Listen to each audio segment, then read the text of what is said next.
Bisa sidang perdana pra-peradilan yang diajukan mantan Menteri Agama Yakut Khalil Qomas digelar hari ini di Pengadilan Negeri Jakarta Selatan.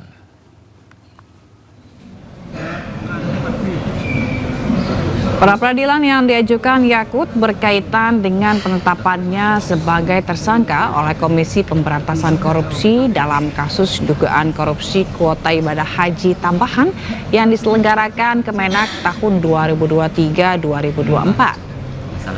Sementara itu pihak KPK menyebut akan menghormati sidang pra-peradilan yang diajukan tersangka. Sebelumnya, pada 8 Januari lalu, KPK menetapkan Yakut Khalil Qomas dan mantan staf khusus Kemenak Isfah Abidal Aziz alias Gus Alek sebagai tersangka.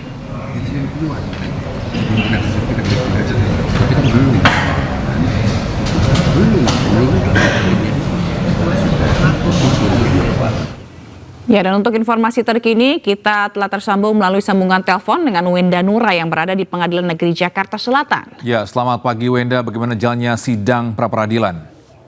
Ya, selamat pagi Togi, Zila, dan juga pemirsa.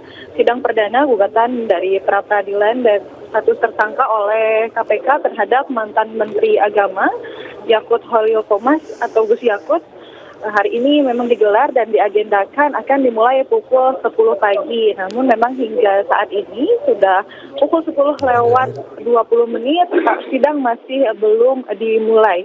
Dan permohonan gugatan ini tentunya terkait penetapannya sebagai tersangka. Jadi Yakut mengajukan pra-peradilan terkait sah atau tidaknya penetapan tersangka terhadap dirinya, dan saat ini sesaat lagi akan digelar di Pengadilan Negeri Jakarta Selatan. Dan informasi sementara dari pihak KPK selaku termohon kabarnya tidak dapat hadir langsung di persidangan, dan memang hingga saat ini pun dari pihak termohon kami belum melihat hadir di ruang sidang. Namun untuk pemohon yakni Gus Yakut sendiri ini sudah hadir di persidangan dan sudah memasuki ruang sidang kurang lebih pukul 10 pagi tadi atau sekitar 20 menit yang lalu. Dan tentunya dengan adanya pra-peradilan ini KPK menyatakan bahwa menghormati keputusan dari Gus Yakut karena memang itu merupakan hak beliau. Namun tentunya dari KPK menegaskan bahwa KPK merasa untuk penetapan tersangka didasarkan pada kecukupan alat bukti yang sah, dan juga dari KPK mengatakan bahwa BPK selaku auditor negara telah mengonfirmasi bahwa kuota haji ini masuk dalam lingkup keuangan negara, dan hingga saat ini KPK masih menunggu finalisasi penghitungan kerugian keuangan negara dari BPK.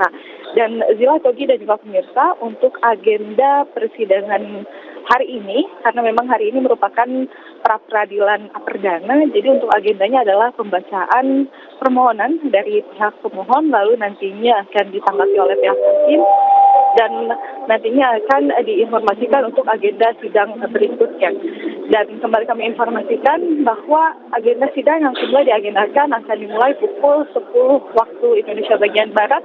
Namun hingga saat ini pukul 10 lewat 21 waktu Indonesia bagian Barat sidang masih belum dimulai, dan tentunya dari Pengadilan Negeri Jakarta Selatan kami akan terus memantau bagaimana jalannya persidangan, dan jika ada informasi lebih lanjut akan segera kami informasikan kepada Anda dan juga pemirsa di rumah. Togi, Zila. Baik, Wenda, kita akan update bagaimana nanti hasil persidangan. Terima kasih Wenda Nura melaporkan langsung dari Pengadilan Negeri Jakarta Selatan. Selamat bertugas kembali. Ya, dan informasi lainnya pemirsa, Menteri Keuangan Purbaya Yudi Sadewa mengambil sikap tegas terkait pernyataan kontroversial yang disampaikan alumni LPDP Dwi Sasening Tias. Ya, postingan Dwi Sasening Tias tersebut dianggap menghina negara. Bisa Menteri Keuangan Purbaya Yudi Sadewa menyesalkan perilaku dari penerima beasiswa LPDP Dwi Sasening Tias yang memposting status warga tunggu-tunggu negara anaknya dan memberikan pernyataan kontroversial. Purbaya meminta masyarakat yang menerima beasiswa LPDP tidak seenaknya dan tidak menghina negara. Pasalnya, uang LPDP yang diberikan adalah uang dari pajak dan utang negara. Purbaya meminta uang LPDP dikembalikan beserta bunganya dan akan di blacklist nama tersebut.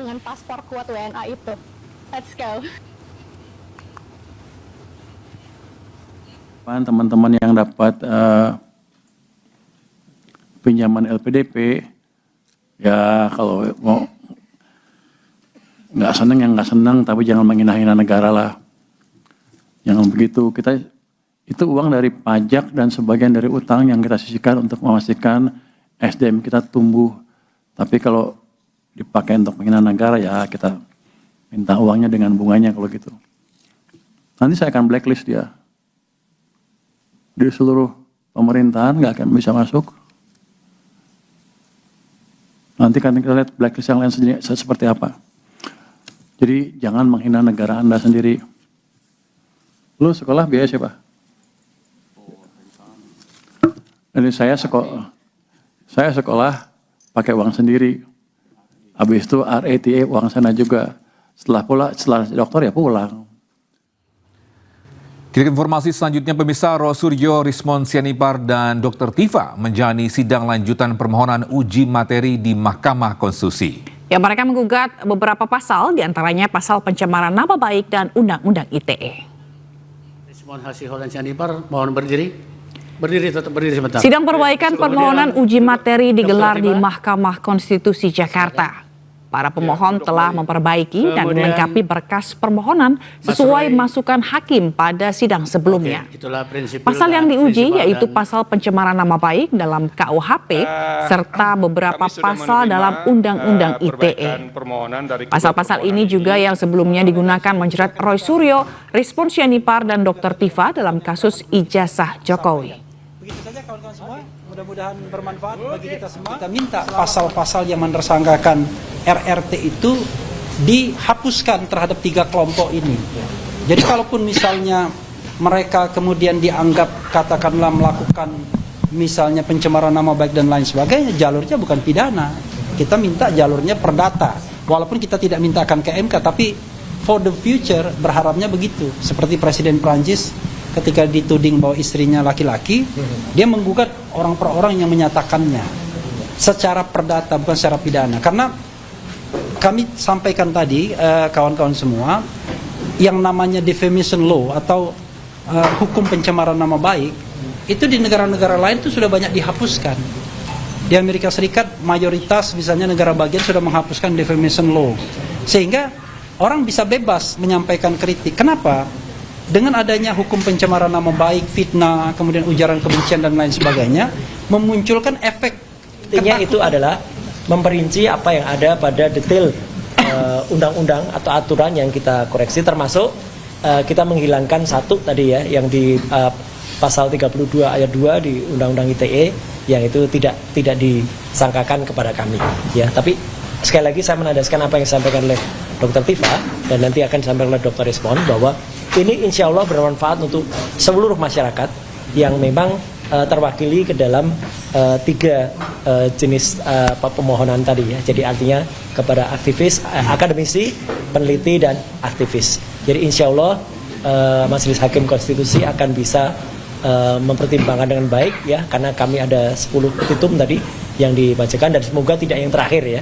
Kalau yang terakhir itu kan andai kata tidak diterima, memilih dengan